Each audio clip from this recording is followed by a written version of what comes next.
तुम मेरे बूढ़े माँ बाप का ध्यान रखना। यहाँ मुझे कोई काम नहीं मिल रहा है। इतने दिन हो गए ठोकरें खाते खाते, अब भूखों मरने के दिन ना आ जाए, इसलिए शहर जा रहा हूँ। सुना है वहां सबको कोई ना कोई काम मिल जाता है। तुम फिक्र मत करो राजू, तुमको शहर में जरूर काम मिल जाएगा। और काका काकी का ध्यान रखने के लिए हम है ना, ये दोनों तो मेरे माँ बाप के समान हैं। भैया आप पर विश्वास है, तभी शहर जाने की हिम्मत हो पाई है। भैया ये कुछ रुपए रख लो, माई बापू की देखभाल में काम आएंगे। मेरा बच्चा इतना सोचता है हमारे बारे में कि पड़ोसी को हमारा ध्यान रखने के लिए रुपए देकर जा रहा है। भैया ट्रेन का टाइम हो जाएगा, स्टेशन टाइम से जाना है, नहीं तो ट्रेन छूट जाएगी। मैं सामान लेकर आता हूँ।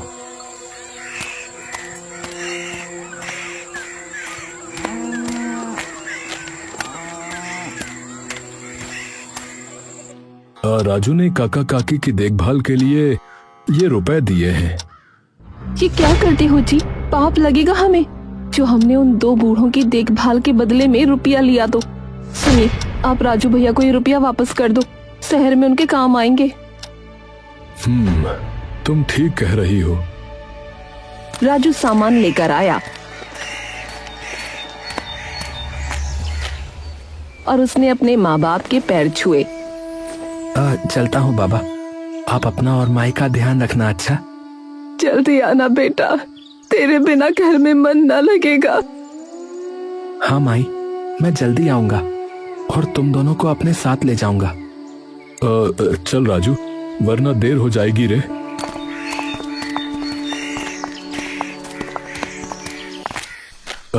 ये ले भाई तेरे रुपए। भगवान की इतनी कृपा है कि मुझे इनकी जरूरत नहीं पड़ेगी। काका काकी मेरी जिम्मेदारी है, इसके बदले अपने छोटे भाई से रुपए लूंगा तो देख पाप चढ़ेगा। अरे भैया तुम ऐसा मत सोचो। अरे नहीं नहीं, तू रख इन्हें, शहर में काम आएंगे तेरे रे।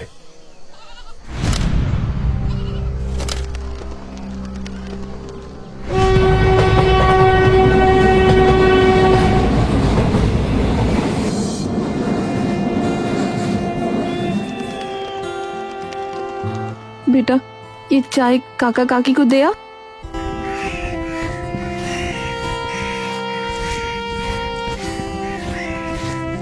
काकी, ओ काकी, चाय लाया हूँ। आजा बेटा, भीतर आजा।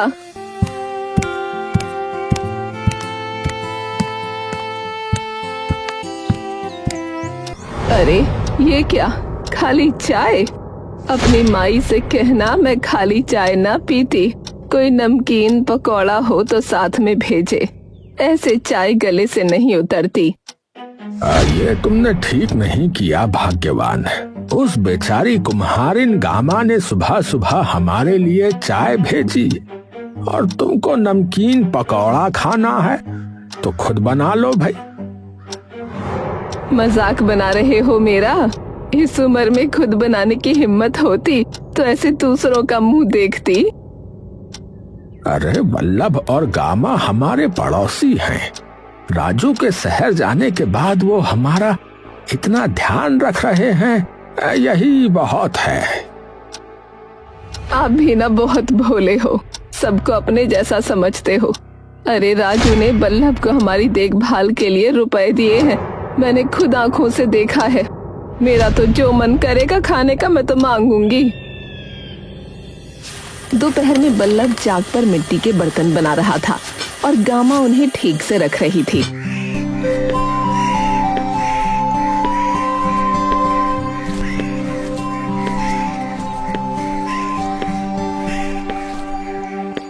अरे ओ गामा, सूरज सिर पर आ गया, खाने को मिलेगा। अरे तुम छोड़ो ये काम, पहले काकी को खाना दे दो।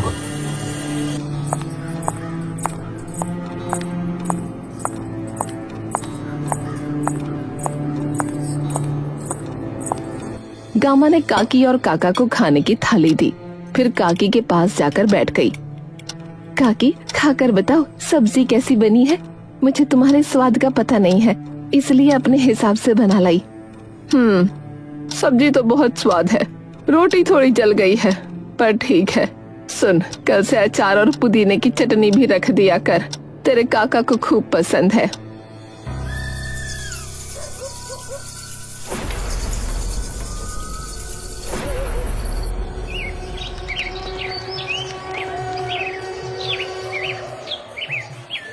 काकी, अरे ओ काकी, अंदर आ जाऊं? अरे इतनी सुबह सुबह आ गई, क्या हो गया? मैं सफाई कर रही थी तो सोचा तुम्हारे यहाँ भी झाड़ू लगा दूं।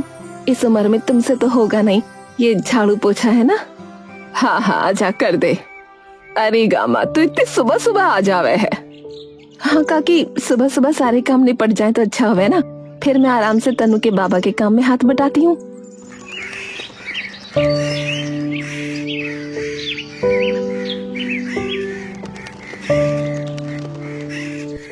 तनु, अरे ओ तनु, जा कुएं से पानी लिया बेटा। माई वो देखो, मटका अभी तो भर कर लाया हूँ। बेटा एक और भर लाना, उसे काकी के झोपड़े में रखा ना, उनके यहाँ भी पीने का पानी खत्म हो रहा है। अब तो तू रोज सुबह स्कूल जाने से पहले 2 मटके भरा कर, समझा? दोपहर में बल्लभ चाक पर मटके बना रहा था और गामा उन पर फूल बना रही थी। माई, ये तो बहुत सुंदर फूल बनाया तुमने, मुझे भी सिखाओ ना। अरे तू ये सीख कर क्या करेगा? जाकर पढ़ाई कर। पढ़ लिख लेगा तो हमारी तरह जिंदगी भर मिट्टी में नहीं रहना पड़ेगा रे। चल उठ और पढ़ाई कर।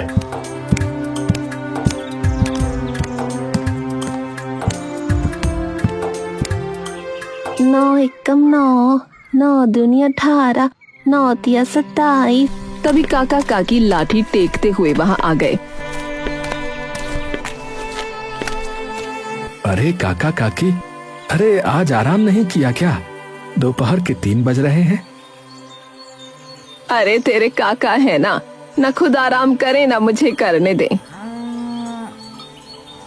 अरे पूरा दिन झोपड़े में पड़े पड़े परेशान रहती है, इसलिए ले गया था घुमाने। अरे बाबा घूमने लेकर गए थे कि पैर तोड़ने? आह मैया री, कितना दुख रहे हैं। ए तनु, इधर आ जरा, पैर तो दबा, जान निकली जा रही है। अरे क्या करती हो तुम भी है? देख नहीं रही बच्चा पढ़ रहा है? अरे थोड़ा बाम लगा लेना। बल्लभ ने तनु को इशारा किया तो गामा उठ गई। काकी, बहुत दर्द हो रहा है क्या? लाओ मैं दबा देती हूँ। ना ना, तू रहने दे, तेरे काम का हर्जा हो जाएगा, फिर बाद में कहेगी काकी ने काम न करने दिया।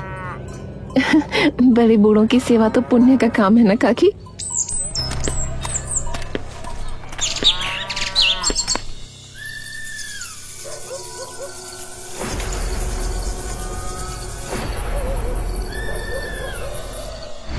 अरे भाग्यवान, तुम्हें क्या हो गया है? बल्लभ और गामा हमारे पड़ोसी हैं। अरे वो दोनों हमारा इतना ध्यान रखते हैं, हमें तो उनका एहसान मानना चाहिए कि वो हम दोनों बूढ़ों की इतनी सेवा कर रहे हैं। हाँ? और तुम हो कि उनके साथ नौकरों जैसा बर्ताव करती हो। अजी आप ना बहुत भोले हो, पड़ोसी पड़ोसी होते हैं, आप तो एकदम सीधे हो। अगर मैं भी आपके जैसी हो गई ना, तो ये दोनों राजू के दिए हुए पैसे हड़प जाएंगे और हमारी सेवा करना तो दूर, 2 टाइम का खाना भी ना देंगे। अरे तुम्हारे दिमाग में तो न जाने क्या भूसा भरा पड़ा है। राजू ने कब रुपए दिए बताओ? आपको ना पता, मैंने खुद अपनी आंखों से देखा है। जब बेटे से हमारी देखभाल के रुपए लिए हैं, तो अब करे सेवा, मैं तो रौब चलाऊंगी। अरे मैं तो थक गया तुम्हें समझा समझा के, पर तुम हो भाई कि मानती ही नहीं। तो मत समझाओ, अब सो जाओ और मुझे भी सोने दो।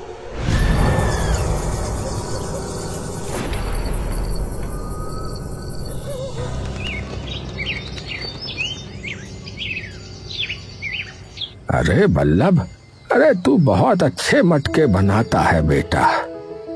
ये वाला बहुत अच्छा है। एरी गामा, घड़ा कितने का है? इस पर बड़े अच्छे फूल बने हैं। 5 रुपए का है काकी। सुने वाला मेरी कोठरी में रखवा दे। ठीक है काकी, अभी थोड़ी देर में तनु स्कूल से आएगा ना, तो इसे भर कर रख देगा। ले बल्लभ, ये ले ले। अरे नहीं नहीं काका, आप तो मेरे बाबा समान हैं। मेरे माई बाबा तो बचपन में ही चल बसे। मुझे उनका प्यार आप और काकी से मिला है। अगर मेरी माई ने घड़ा लिया होता तो क्या मैं उनसे रुपए लेता? आपसे ये रुपए लूंगा तो भगवान मुझे कभी माफ नहीं करेंगे। काकी ने काका को घूर कर देखा। तभी साहूकार और दो आदमी जिन्होंने लाठी ले रखी थी आकर चारपाई पर बैठ गए।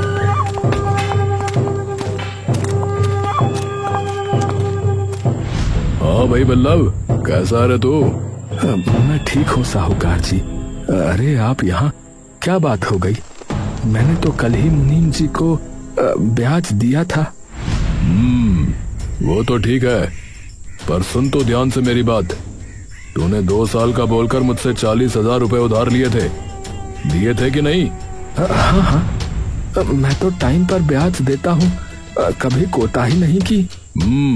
वो तो ठीक है, पर 2 के 3 साल हो गए, तू खाली ब्याज दे रहा है। मूल 40,000 रुपया कब देगा रे? अरे मालिक, इस साल के आखिर तक कैसे भी करके दे दूंगा आपको। नहीं, इतना टाइम नहीं है मेरे पास। 2 दिन में जितना रुपया तूने लिया है दे देना, वरना क्या रे साहूकार? अरे काका, तुम बीच में नहीं पड़ो तो अच्छा है। ये मेरे और बल्लभ के बीच का मामला है। अरे 2 दिन में 40,000 रुपए? साहूकार जी, ये कैसे हो पाएगा बताइए? अरे वो मैं नहीं जानता, समझा? मुझे रुपयों की जरूरत है, मुझे मेरा रुपया चाहिए, समझा? साहूकार और उसके आदमी वहाँ से चले गए।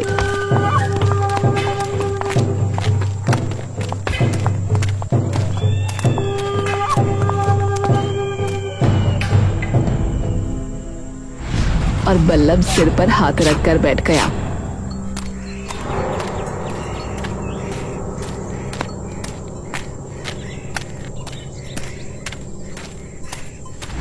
घर में काका तिजोरी में से डिब्बा निकालकर गहने देखने लगे।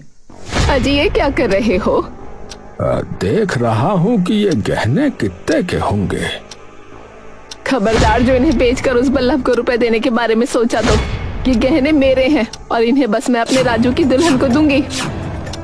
भाग्यवान वो साहूकार बहुत टेढ़ा आदमी है, बिल्कुल अपने बाप की तरह। उसका दिमाग शैतान का है। जरूर कोई खिचड़ी पका रखी होगी उसने बल्लभ को परेशान करने के लिए। वो मैं नहीं जानती। मैंने 1-1 रुपया जमा करके ये गहने बनवाए हैं, मैं ना दूंगी। अरे तो वो रुपए तो मैंने ही दिए थे तुमको। थोड़ा अपने बाबा के घर से दहेज में लाई थी बस। देखो जी, मेरे बाबा पर बिल्कुल न जाना। तुमको मेरे जैसी होनहार बीवी मिल गई, वही बहुत है। दहेज लेना था तो उसी टाइम बोलते। अरे नहीं चाहिए दहेज, तुम बस ये गहने ही दे दो। ना, बिल्कुल नहीं। इनके बारे में सोचना भी नहीं। ये मेरी बहू के हैं, समझे?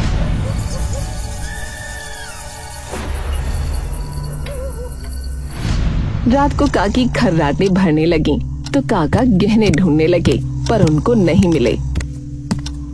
इसको गहनों से इतना मोह है, पता नहीं कहाँ छिपा कर रख दिए हैं। गहने नहीं मिलेंगे, सो जाओ। काका मुंह बनाकर सो गए।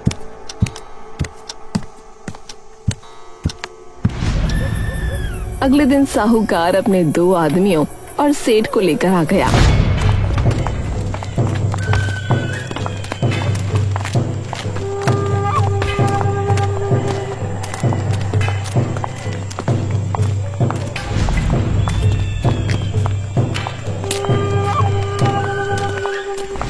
हाँ भाई बल्लभ, ला रुपया ला, जल्दी कर। साहूकार जी, इतनी जल्दी 10,000 का ही इंतजाम हो पाया है। बाकी के 30,000 थोड़े दिन के बाद दे दूंगा। कुछ और दिनों की मोहलत दे दो।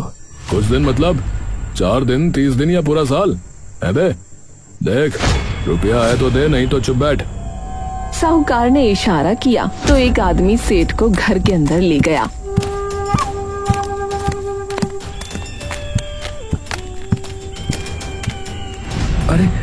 अरे ये घर के अंदर। अरे मैं बताता हूँ, इस सेठ को गांव में बाजार के पास एक कारखाना लगाना है। तेरे घर से अच्छी जगह और कहाँ मिलेगी रे? अगर इसे पसंद आ गया तो ये इस घर के पूरे 50,000 देगा, जिसमें से 40 मेरे और तेरा पूरा कर्जा माफ। ना तुझे सूद देना ना ब्याज, और ऊपर से तुझे 10,000 रुपया भी दूंगा। तेरा क्या है, तू तो कहीं और भी रह लेगा। अरे अरे ये घर मेरे पुरखों का है, मैं नहीं दूंगा। अबे चल, रुपया दे नहीं रहा है? जबान खूब चला रहा है। चल तू मेरा रुपया वापस कर दे, मैं नहीं बेचता तेरा घर। ला, दे पाएगा? बोल दे पाएगा? नहीं ना, तो फिर चुप बैठ। तुम लोग रुपया उधार लेते हो, तब नहीं सोचते कि वापस भी देना होता है। मकान ठीक है, ये रसोई हटाकर यहाँ ठीक करना पड़ेगा तो बढ़िया कारखाना शुरू हो सकता है। बाजार भी पास ही है। गामा सेठ को घूरती है। अरे ये औरत कौन है? कुम्हारिन है, इस घर में रहती है। अरे घर खाली करवाओ साहूकार, मैं यहाँ कारखाना लगाऊंगा। चल भाई, जाने की तैयारी कर ले, मैं सारी बात पक्की कर लेता हूँ।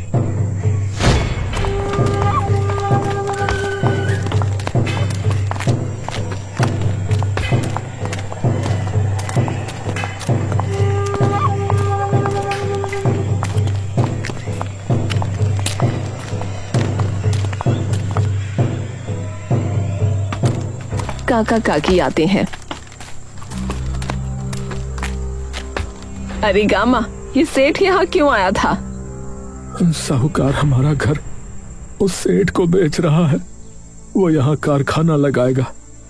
ये ठीक नहीं हो रहा बल्लभ, हिम्मत मत हार, कुछ कर बेटा। क्या करूं काका, घर में जो था सब बेच दिया, तब भी 10,000 रुपए ही हुए। लगता है ये घर अब हमारे नसीब में नहीं, पता नहीं कहां कहां ठोकरें खानी पड़ेंगी। हिम्मत मत हार बेटा, भगवान जरूर कुछ करेगा। अरे तुमने गहने नहीं दिए, अब देखो बल्लभ पर मुसीबत आन पड़ी है। बेचारा कुम्हार है, इतना पैसा अचानक से कैसे लेके आएगा? जब वापस नहीं दे सकता था तो उधार लेना ही नहीं था ना। इसको पता नहीं साहूकार शैतान आदमी है। तभी डाकिया आया। अरे काका, अरे तुम्हारी चिट्ठी आई है। लाओ भाई। अरे मेरी ऐनक जाने कहाँ रख दी। ए बेटा तू ही बताना किसकी चिट्ठी है? राजू की है। अरे मेरे बेटे की चिट्ठी है, पढ़ो ना। अरे मेरी ऐनक मिले तो पढ़ूं। आपकी ऐनक ऐसे टाइम पे ही गायब हो जाती है। मुझे पढ़ना आता तो आपसे कहती। तनु, अरे ओ तनु, इधर आ। हाँ काकी। बेटा जरा चिट्ठी तो पढ़। प्रणाम माई बाबा, मैं शहर में अच्छा हूँ, आप भी ठीक होंगे। शहर बहुत महंगी जगह है। मैं जितने रुपए लाया था वो तो मकान के किराए में दे दिए। वो तो अच्छा हुआ, बल्लभ भैया ने मुझे रुपए वापस कर दिए। उनसे गुजारा चल रहा है। मुझे एक दुकान में काम मिल गया है, पर पगार कम है। जब पगार बढ़ेगी तो मिलने आऊंगा।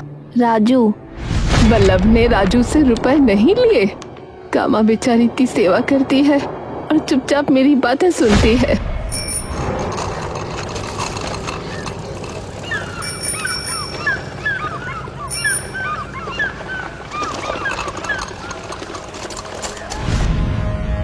अरे भाग्यवान, मैं ना कहता था कि बल्लभ और गामा का दिल बहुत बड़ा है। ये दोनों हमारी मन से इज्जत करते हैं, वरना आजकल के जमाने में बूढ़े पड़ोसियों को लोग पूछते भी नहीं। हाँ, मैंने इन दोनों को इतना तंग किया। हे भगवान माफ करना। अगले दिन 2 आदमी लाठी लिए आए। हाँ भाई बल्लभ, ओ बल्लभ, साहूकार जी ने कहा है 10 दिन में घर खाली करके चला जा। अरे ओ, बल्लभ को क्या कह रहा है? इधर इधर मुझसे बात कर। ये घर बल्लभ और गामा का है, ये यहाँ से ना जाएंगे। जाके समझा दे अपने साहूकार को। अरे काकी, तुम इस मामले में मत पड़ो तो अच्छा होगा। अपने काम से काम रखो, समझी? अरे ओ, ये मेरे बेटे जैसा है, ये कहीं नहीं जाएगा। तुम निकलो यहाँ से। ठीक है फिर, साहूकार जी आएंगे कल बात करने। काकी, ये तुमने क्या किया? अब बात कहीं बिगड़ न जाए। अरे वो साहूकार खतरनाक आदमी है काकी। तुम दोनों को फिक्र ना करो। जब तक मैं जिंदा हूँ तुम्हें इस घर से कोई ना निकाल सकता। अरे भाग्यवान, अरे तुम्हारे मन में क्या चल रहा है? आप तो जानते हो मैं क्या कर सकती हूँ। तभी साहूकार आया। अरे बल्लभ, अरे ओ, तेरी इतनी हिम्मत कि तूने मेरे आदमी को धमकाया? साहूकार जी वो डर मत, तेरे काका और मैं तेरे साथ हैं। बोले से तू ये घर नहीं देगा। ये घर मेरे माई बाबा का है, मैं इसे नहीं दूंगा। साहूकार गुस्से में बल्लभ की ओर बढ़कर, तभी काका ने लाठी उसके सामने लगाई। जाके अपने बाप से बोल दे कि बल्लभ चंपा यानी मेरा बेटा है। तुम दोनों बाप बेटे अपनी औकात में रहो, वरना चंपा अपने असली रूप में आ जाएगी। अरे बुढ़िया, तू चंपा हो या कंपा, मेरे काम में टांग मत अड़ा, समझी? बल्लभ, 10 दिन के अंदर घर खाली कर दे।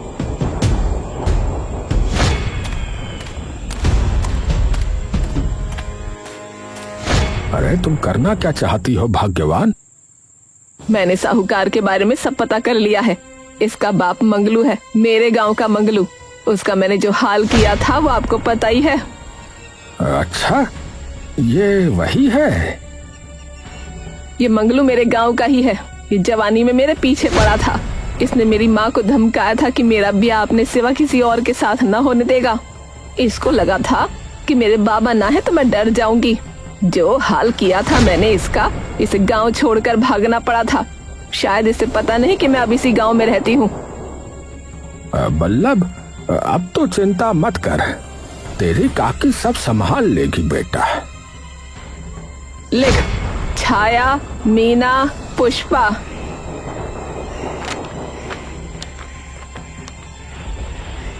ये लो, अब आप बल्लभ और तनु को लेकर मेरे गांव चले जाओ और इस चिट्ठी में जिस जिसके नाम लिखे हैं उन्हें कहना चंपा ने बुलाया है।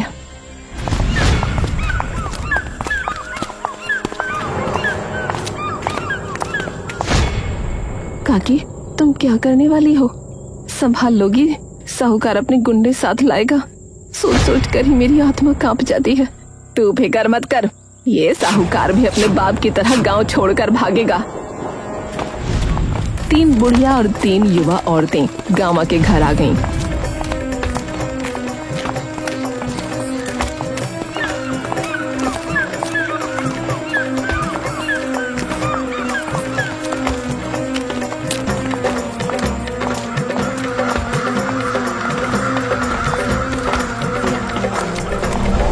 अरे आ गई तुम लोग, मुझे तो लगा था कहीं धोखा ना दे दो। अरे चल हट, चली तू गई थी ब्याह करके, यहाँ भी मंगलू मिल गया। जे तो पिछले जन्म का तेरा शत्रु है, शत्रु।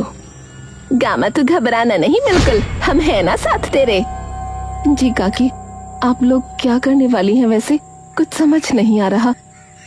जब मंगलू चंपा को तंग करता था ना, इसने क्या कहते हैं गैंग, इसने गैंग बनाया औरतों का, और ये चंपा हम सबकी नेता थी। गांव में कोई आदमी किसी औरत को तंग करता तो हम आ जाती। बड़े बड़े घबराते हैं हमसे। आने दे साहूकार को। 10वें दिन साहूकार अपने 2 आदमियों के साथ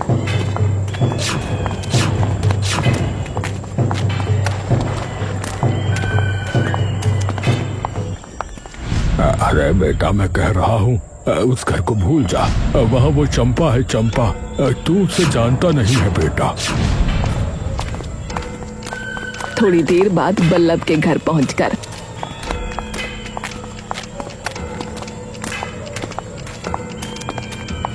साहूकार के आदमी गामा के घर का सामान उठाकर फेंकने लगे। देख मान जा, चला जा यहाँ से। अरे ओ भैया, तू रोकेगी मुझे?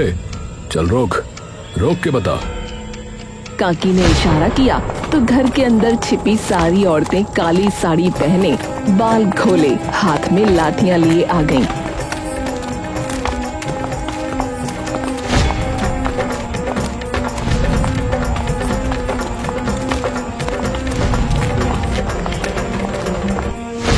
अरे ये कौन है?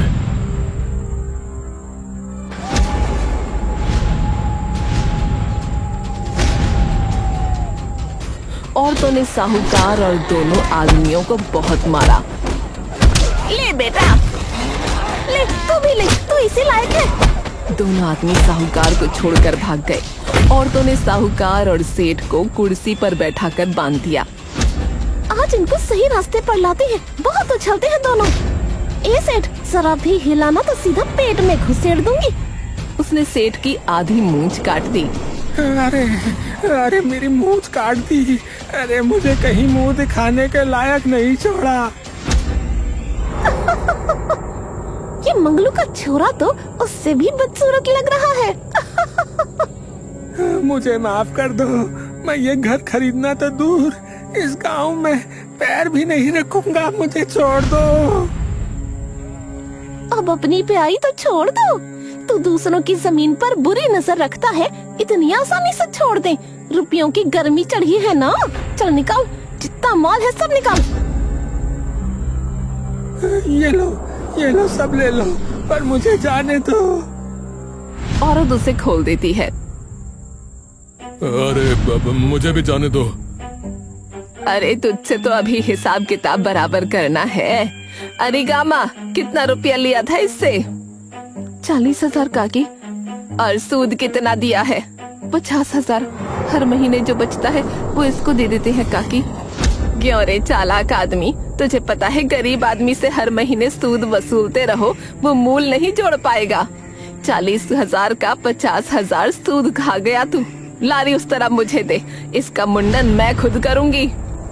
काकी उस तरह चलाने लगी तो साहूकार रोने लगा। काकी ने आधा सर गंजा करके उसे छोड़ दिया। अरे चंपा, इसको आधा गंजा रहने दे, सूद वसूल लिया, मुंह छोड़ दे। मुझे माफ कर दो, मुझे माफ कर दो। मैं साहूकारी छोड़ दूंगा, मैं ये गांव छोड़ दूंगा, किसी से ब्याज नहीं लूंगा अब आया ऊंट पहाड़ के नीचे। औरतों ने उसे खोल दिया। चल निकल यहाँ से। साहूकार ने कपड़े से सर ढककर वहाँ से दौड़ लगा दी।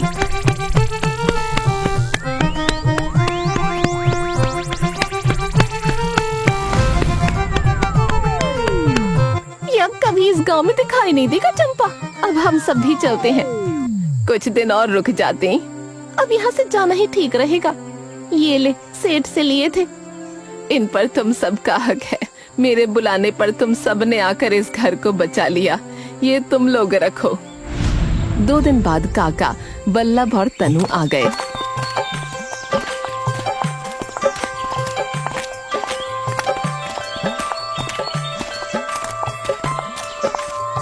सुनिए, वो साहूकार अपना सब कुछ बेचकर इस गांव से चला गया है। अरे ये तो चमत्कार है, ये हुआ कैसे? काकी ने बचाया है हमारा घर। अब बेटा, तू इसे अभी जानता नहीं है।